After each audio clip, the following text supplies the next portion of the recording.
I forgot to push record. Damn it. That's the best part of the show. It wasn't recorded. Okay, it's fine. Just kidding. I'm back. So this is apparently an epidemic that we're dealing with in Michigan now, Brian. And that's students having food delivered to school. Oh, I heard something about that, too. Grubhub or Uber Eats. Or, yeah, great idea. Amazon will deliver food now. So... And that's a problem? And it's a huge problem. The principal at West Bloomfield High School in Michigan said it was getting to the point where you'd have 8 deliveries a day, or 10 or 15. Up to 8 or 15? Well, this can't be new because I'm sure even when I was in school that kids had pizzas delivered to schools from time to time. Right. It's building policy. You just can't have food delivered, he said, during the school day. I mean, is it really... This is the one, I mean, and I knew this is where it was going, but this is the one that I really have a problem with.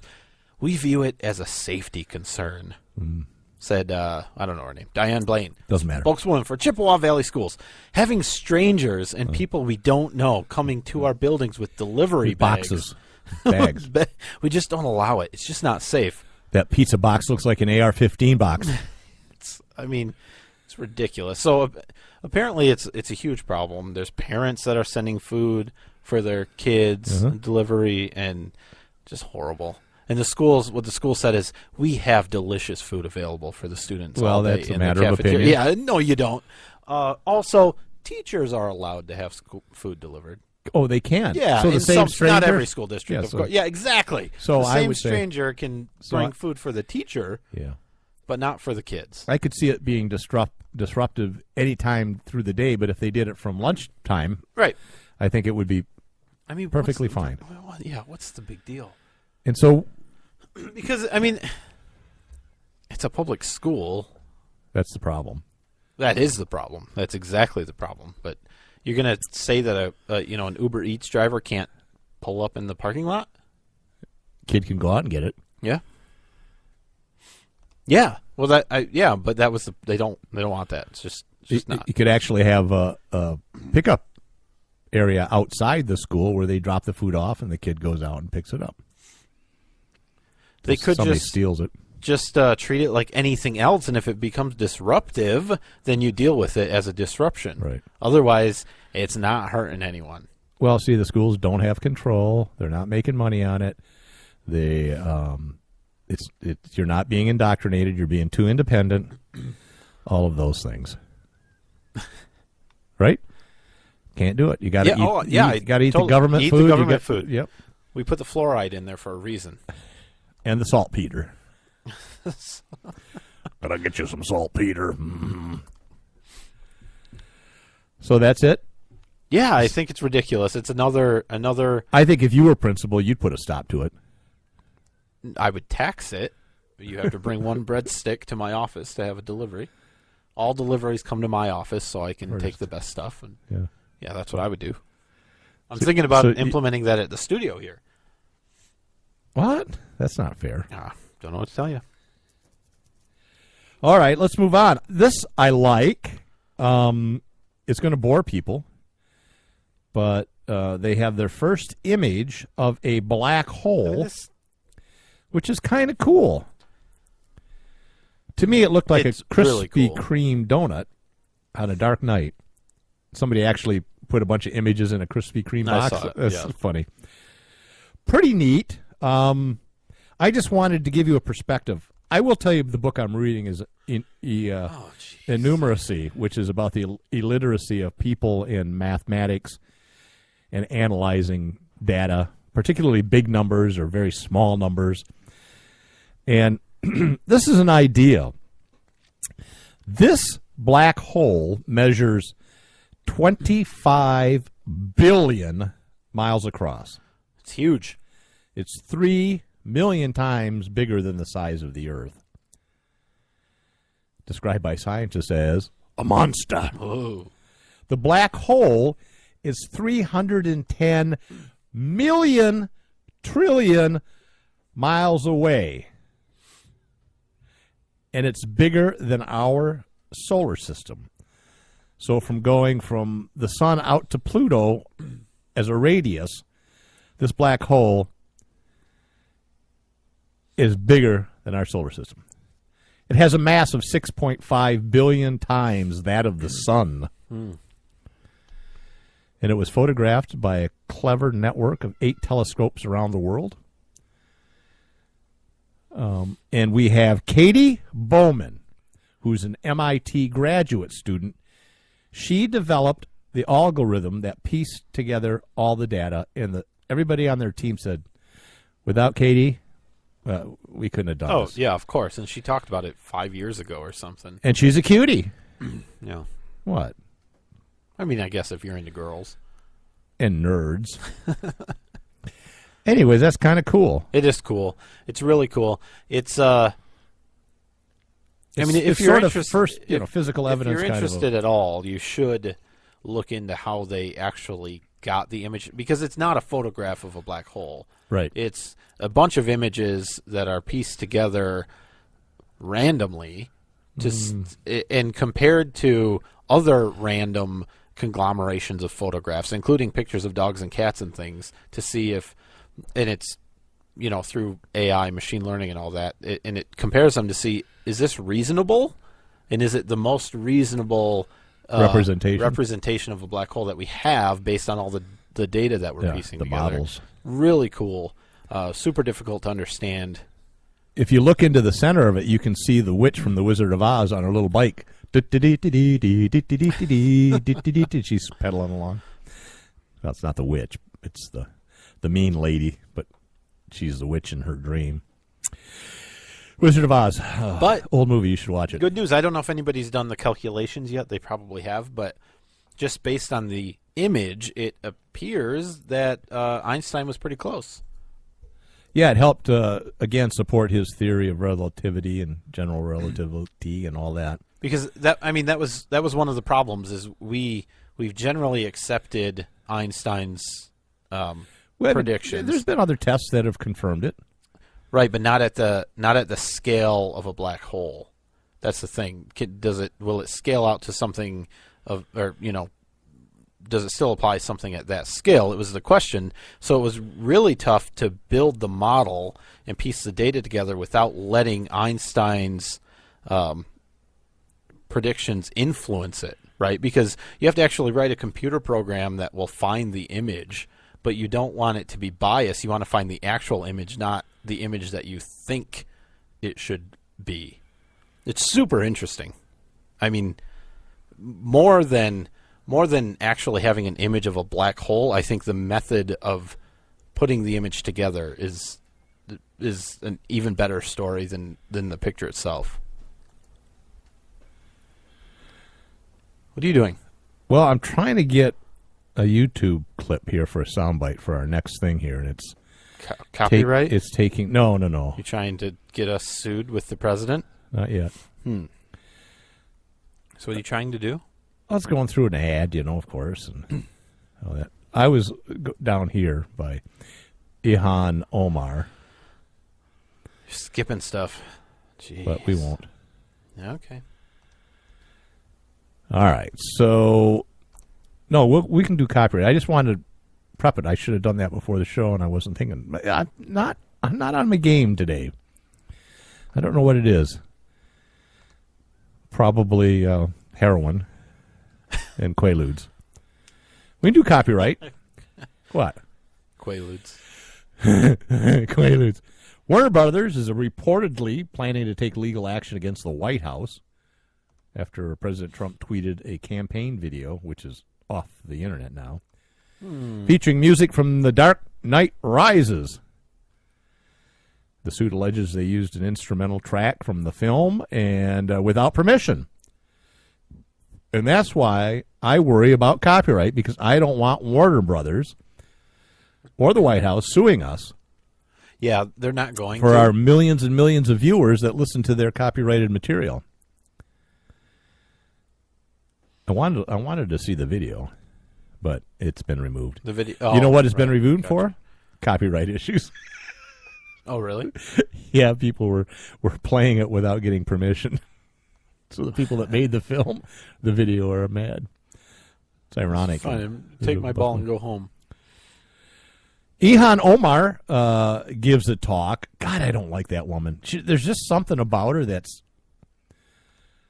distasteful. Is it her terrible policies? Partly. Okay. It's her arrogance, too. Yeah. I don't like that. It's like a politician. Yeah, it's weird, isn't it? So, and I don't know what soundbite I have here, but... Are you playing it? I can. Oh, you have it ready? I think I do. Oh, boy. Okay. We'll see what happens. All right. Speaking of copyright. Oh, come on. Play it. Why aren't you playing?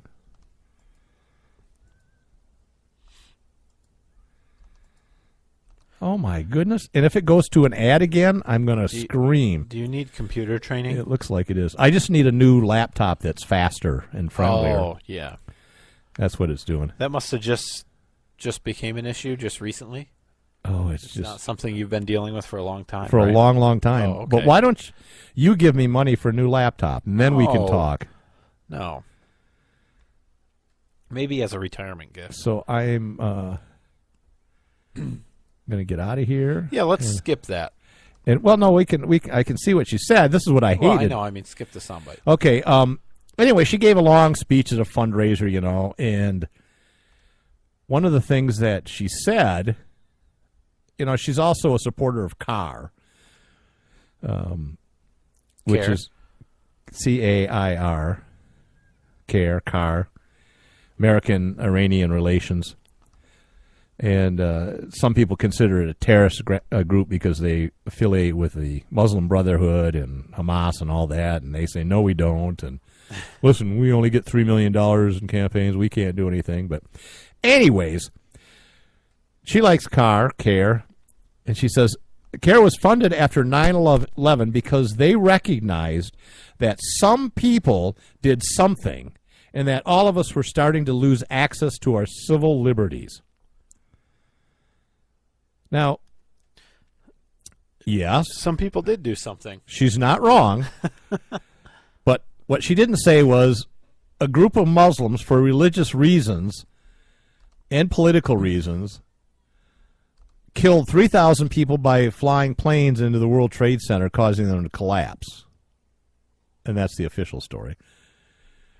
Do you know what temperature jet fuel? Yeah, I do.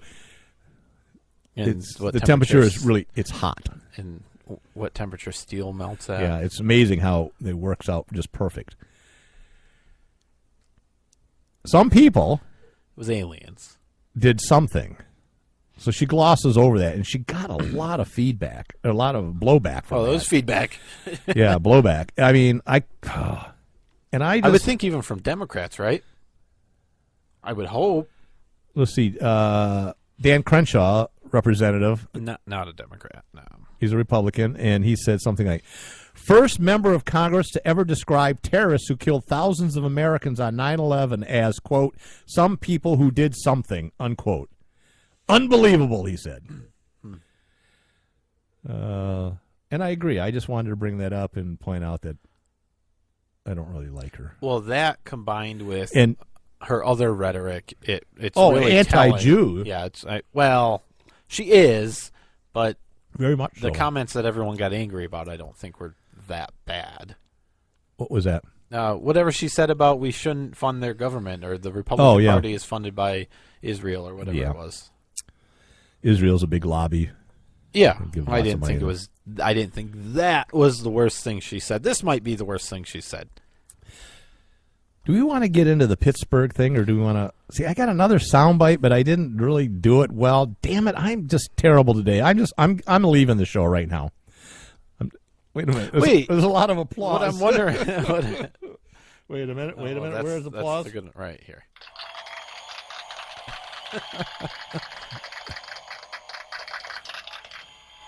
I'm really not leaving the show. Oh. What I'm wondering is, when you retire from your day job, are you also going to retire from this? Undecided. Okay. I think we'll up it to 5 shows a week. We barely can do one. Anyways. Yeah, let's do Pittsburgh. Okay. So I love this, and I'll get excited about it because it's so stupid, and I hate it. And the Mayor Peduto I can't. You look at him and I want to slap him, Nate. He's such this. He fits this terrible.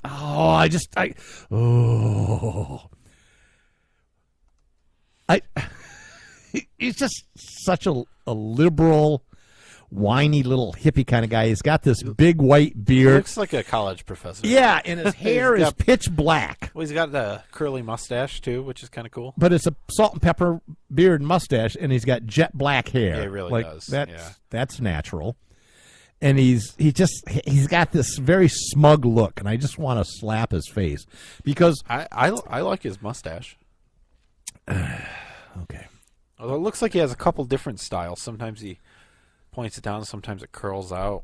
It depends which bathhouse he comes out of. Oh, there he is, shaved. He looks scary. kind of normal. All right, so Pittsburgh, he's the mayor of Pittsburgh. They've enacted on a 6-3 law ordinance for the city. And the three non-votes were 3 people that didn't show up to the meeting. They were too chicken to vote one way or the other. But let's see what it says here. It was going to ban the possession and use of certain semi-automatic weapons, including assault rifles, whatever they are. A second would ban ammunition and accessories, such as large-capacity magazines. And a third one was the extreme risk protection or red flag law, basically, would permit courts to temporarily remove guns from people that were deemed a public threat. And it would ban armor-piercing ammunition, which is already banned. But there's a grandfather clause, so if you have all that stuff, you're fine. So my question is, how do they know when you purchase these things? It's a BS law. Yep. And the biggest problem with it is that Pennsylvania has preemption. So Pittsburgh can't even enact these laws. Well, they can enact them. They can't enforce them. Seems like they'd know that. Now, gun right activists are saying, this is going to be challenged. And he said, we're not surprised by any lawsuits. We anticipated it. We look forward to the part of the challenge through the court system.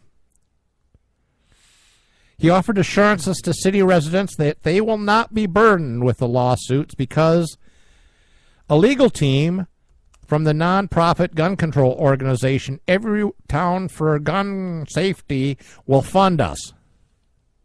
That's Bloomberg. Yeah, that's right. So they'll have deep pockets. That day, I think, the NRA files a lawsuit. Nice.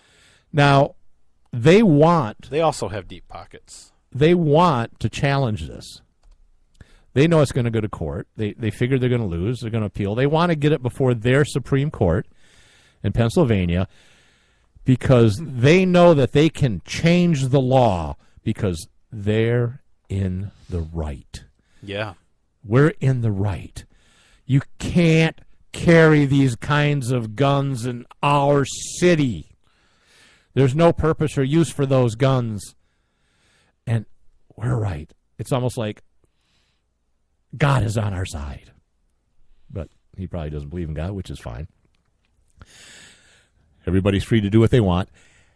But what I just find the arrogance is that they can't do this and they know they can't do it. They know there's no teeth in this. They're doing it just to piss everybody off and to try to get to court. Yep. Kind of like how it backfired on Lansing municipal libraries, capital area district libraries, and Michigan Open Carry when they thought they were being cool and put out a restraining order against membership in Michigan Open Carry. Right. And that went to the Michigan Court of Appeals, and Michigan Open Carry won because the library is publicly owned and it falls under preemption, and they were claiming they didn't. But the consequences for the library of violating preemption was nothing. Nothing. But they did spend $125,000 of taxpayers' money. Right. But at least Pittsburgh won't have to worry about that. Well, hey, check this out, though. He's one of the cooler mayors in the nation. Is he? Yeah, Why? because the show Undercover Boss? Yes. Where the bosses go undercover? Yeah, it's Self-explanatory, right? He was on an episode in 2014. Yeah, as what? As the mayor. He rode around with the city trash people. Sure he did. Was a city carpenter. He was a city tree sawer downer. And he gave everybody raises? I don't. Or did he fire anybody? I would think there wasn't much he could do. Right.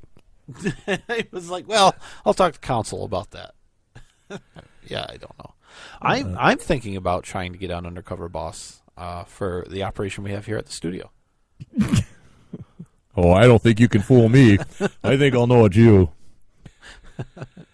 But speaking of MOC, I wanted to say, and I forgot to put it in the notes again because I screwed up, but we had our 10th anniversary. You're pretty terrible. We did. And you were there as a founder, and I was there. And my wife was there. Yeah, she was our financial, she was our treasurer / secretary / what was she? She was never a treasurer. She was our the secretary. First secretary of Michigan Open Carry. And I got to say a few words, which was nice, and apparently I screwed that up. And I said she was, at one part of my statement, said that she was a secretary, and then I said that she was our treasurer, and she has not let me forget that. Did she mention it today? She didn't. Okay. But she was thinking about it. Well, I could see it in her eyes. Oh, we just got a comment. Did we? But it was a very, very nice banquet. It was. They did a good job. They raised some money. They had some cool raffle tickets and things raffling off. And an Upper Peninsula County, Delta County gun owners donated $5,000 to our group. Yeah. Because they realize what a good job Michigan Open Carry does, and we're much more accessible to the legislature because we're in the area. In the UP. Yeah. And the UP is 8-9 hour drive to get down to the Capitol. So yeah, really cool. They mentioned it as the tip of the spear, and they're the handle of the spear. I will say though, I didn't win anything. I didn't either. I thought maybe I would get a door prize or something. One of our attorneys won a handgun. Yeah, man. And the other one didn't. No, he was right down there, the last ones, and yeah. No, but a very nice guy, one of the MOC board members. That seems suspicious. He won the nice 1911. Dave. Oh, that's right. He did. What a jerk. We hate him now. And actually, we shouldn't say that because he's one of the only people that posted a picture of him wearing one of our At Odds T-shirts. Yeah, that's true. Yeah. So Dave, he's our favorite. We love you more than any. Buy some more T-shirts and give them away as raffle tickets. Oh, we should have done that next time. Yeah, no crap. We should have done that. We weren't approached for that, I guess, and I didn't think of it. No, we weren't. I wasn't. All right. Anyway. Let's see. Let's take a break. Oh, man, isn't it a little early or late? Didn't we miss it? Yeah, we should skip it. Oh, where am I? Oh, no. I want to do my trivia question. Okay, me too. It's a real easy one. Okay, you did a lot of research into this, I see. You want to go first? No, these are the answers. Or do you want me to do mine while you're looking? Yeah, you do yours because I can only find the answers. Who was the first president to wear a beard? There have been lots of bearded presidents, but who was the first president to sport facial hair? Do you have a longer question? And what was his dog's name? And what time of day was he born? Okay, this is I'm gonna omit some of the question from this book because that would make it way too easy. It's already super easy. Okay. What Republican president submitted the first $1 trillion budget to Congress? Now, I thought I pretty much had the monopoly on presidential questions. Why the hell are you doing presidential questions? You have a whole book of trivia on 1,000 different topics.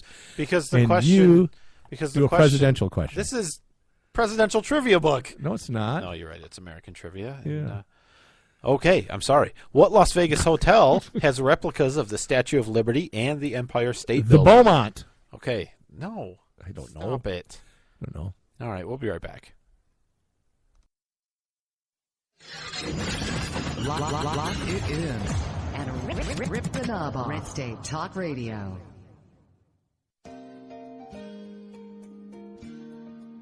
My Parents Open Carry, a pro-gun kids book from White Feather Press. 13-year-old Brenna and her parents spend their day in typical fashion. But what's not so typical is that Brenna's parents lawfully open carry handguns for self-defense.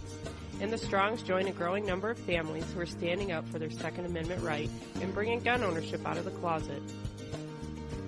Order your copy of this unique kids book at myparentsopencarry.com.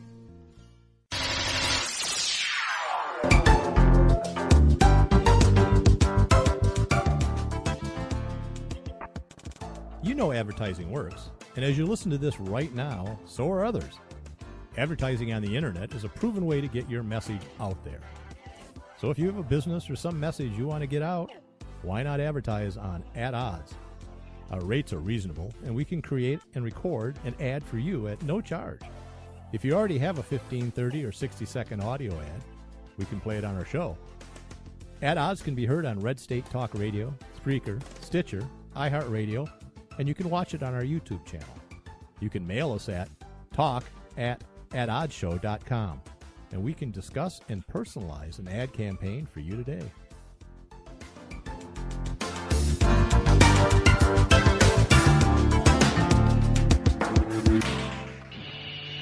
It's a bumpy ride through the political jungle with Nate and Brian.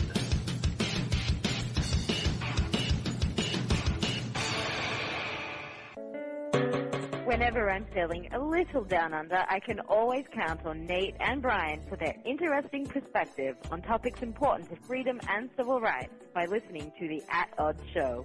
Nate and Brian cover important topics with insight, intelligence, and of course humor. I can always expect a laugh or two. So if you want to be informed and have a great time, give these guys a listen.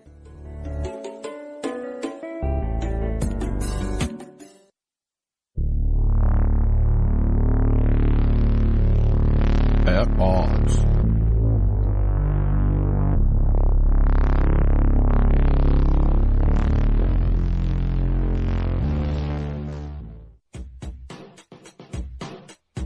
The At Odds Show with the greatest political talk show hosts in history, Nate and Brian.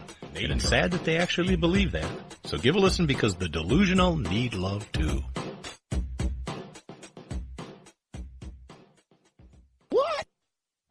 Are you looking for some way cool t-shirts? Check out ChugDug.com. They have hundreds of crazy fun t-shirts like gun, patriotic, and you better believe zombie shirts. At ChugDug.com, you'll find quality shirts at a quality price. All shirts start at just $10 with free shipping over $50. Mention Radio 1 coupon code at checkout and grab a cool 10% off. That's ChugDug.com. T-shirts with attitude. Hi, I'm Brian. And I'm Nate. If you like the At Odds Show, And we know you do. why not order your very own At Odds t-shirt sizes small to 6XL in a cool black color? So support our show. Check out the great prices at chugdug.com or head over to our website, atoddshow.com, and click the link. And, unlike listening to our show, you won't be disappointed.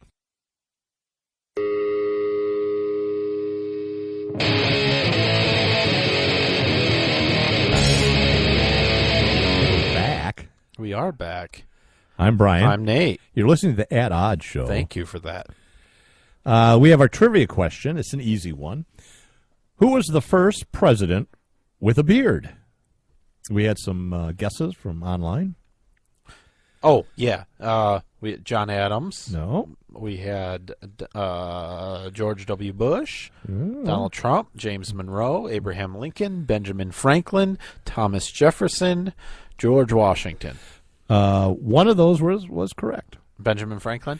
Yeah, Benjamin Franklin was the president with the beard. No, Benjamin Franklin was not one of the presidents. He was a founding father, but not a president. You know, he was, I think, the oldest. He may have been. Yeah, some of those guys were in their 20s. Yeah, and he was like 50 or something. Yeah. Or 70. I don't remember. No, I think he was. I think he died when he was 70. I think 50 he was in or 60s. his 50s. Yeah. He had a few good years in France. He did. He Have had a few good- dalliances there. Yes, he did. He never married. Yeah, well. All right, so the answer is What button was it? the drum. Oh.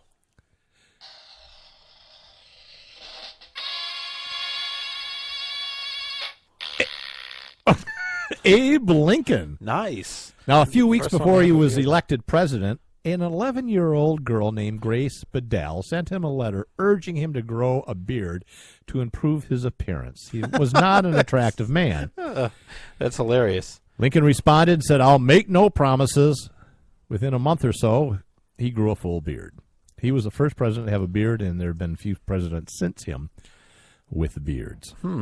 Yeah, he looks better with a beard. I'm Oh, looking much at- better. Yeah, Looking at photographs of much him. better. Much better. Mayor Puberto there has a beard. I hate him. I hate him. Now we're going to get into something. The other trivia question, Oh, what that's right, I Las forgot. Vegas hotel has replicas of the Statue of Liberty and the Empire State Building? Best Western. We got 0 guesses on that one because everybody hates me. Right. Apparently. Nobody likes So it. it was not Best Western. Holiday Inn Express. No, that's not true either. That's not it. It's actually the one that makes the most sense Sure. to have 2 New York New York landmarks in in it. It's New York, New York. That's a hotel. It is. You ever been there? Hotel and casino. Never been to Las Vegas.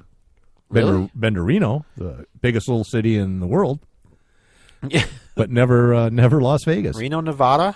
I've been to Las Vegas, Nevada. I was hoping It to was go fun. with some friends, but it didn't happen on his 40th birthday. I went into New York, New York.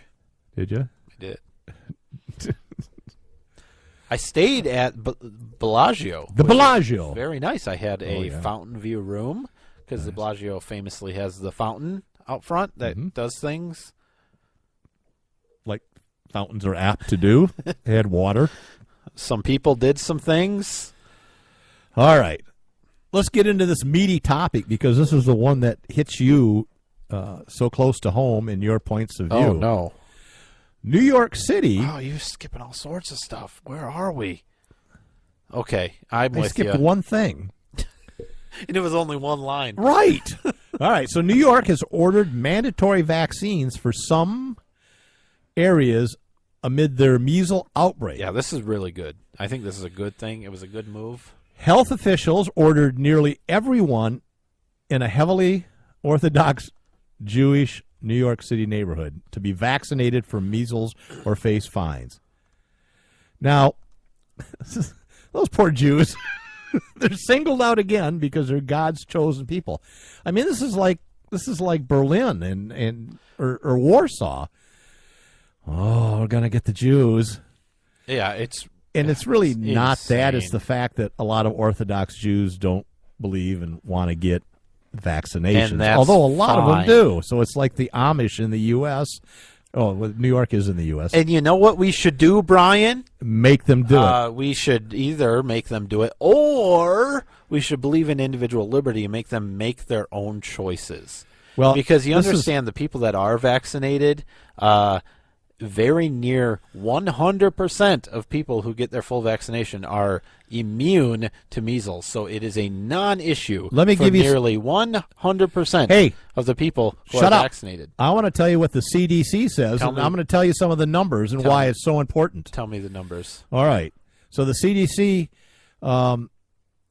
elevated its response to measles, establishing a larger team to focus on outbreaks that have stricken 465 people nationwide this year alone. It's the second greatest number of cases reported in the U.S. since measles were eliminated domestically in 2000. Do you understand that Now- 465 people in this nation, that is 0.00015% of the And that's population? exactly what this book I'm reading is about. It's looking at that and going, yeah, it sounds like it's horrible. But when you look at it, it's nothing. All right, so and measles aren't even that fatal. It's not like it's Well, we talked about it last week. Right. It was less than a percent of people Right. that get measles. die, and they're usually compromised in some way. The nation's biggest city is in the midst of its biggest measles outbreak since 1991, Oh, Nate, no. and that's why. It has 285 cases since last fall, compared to 2 in 2017. Okay. They blamed the spike partly on anti-vaccine campaigns spreading misinformation that immunizations are dangerous. I can All- buy that. All drugs pose risks. Yeah, I can buy that. The New York Civil Liberties Union has questioned the city's move. Executive Director Donna Lieberman called it an extreme measure that raises civil liberties concerns about forced medical treatment. That's true. Mm-hmm. If you look at Christian Scientists and other religious groups that don't have medical care for their dying children and the courts have backed them, the courts should back this, right?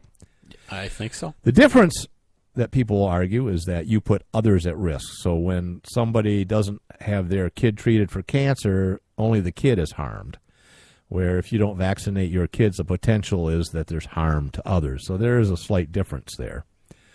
More people die from the flu every year than the measles probably ever. Now, the county executive for that area, Ed Day, is quoted as saying, "If this is not an emergency, what is?" Mm-hmm. Mm-hmm. Mm-hmm. His county, which has a sizable Orthodox Jewish communities with close ties to Brooklyn, has logged 168 measles cases since last fall. Yeah, 168, huh? Yeah. Wow. So I guess Ed Day's a dum-dum. I'm a believer in vaccinations. Like I said, all medicines have risks. There are side effects. But generally, with the millions and millions and millions of vaccines given, it's a low risk. And the benefits, I think, outweigh the risk. But I think you and I agree that it shouldn't be mandated. No, absolutely should not be mandated. It should be forced to do something. And we had a question about vaccines used to be required for school. When did that stop? I don't know if it stopped, but I don't know if there's waivers, which I think Michigan actually recently made it a little more difficult to get a waiver. It had to be a bit more formal or official or signed by someone who was real special or something.